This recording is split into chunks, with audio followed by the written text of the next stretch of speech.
अनिल देशमुख और नवाब मलिक को नई राहत मिली है। महाराष्ट्र से इस वक्त बड़ी खबर आ रही है। आपको बता दें कि अनिल देशमुख और नवाब मलिक को राहत नहीं मिली। सुप्रीम कोर्ट से यह राहत नहीं मिली है। आरजी रिहाई देने से सुप्रीम कोर्ट ने इनकार कर दिया है।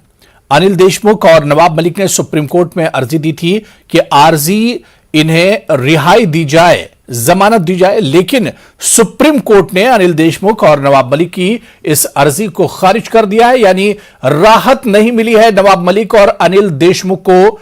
आपको बता दें कि मनी लॉन्ड्रिंग के मामले में दोनों इस वक्त जेल में बंद हैं।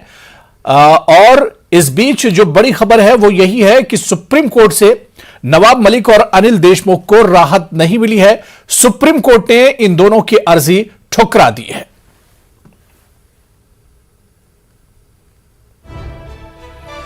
तो बड़ी खबर आपको हम बता दें कि अनिल देशमुख और नवाब मलिक को राहत नहीं मिली है। सुप्रीम कोर्ट ने अनिल देशमुख और नवाब मलिक की अर्जी को खारिज कर दिया है। इन्होंने अर्जी जमानत की दरख्वास्त की थी, लेकिन उनकी अर्जी को सुप्रीम कोर्ट ने खारिज कर दिया है।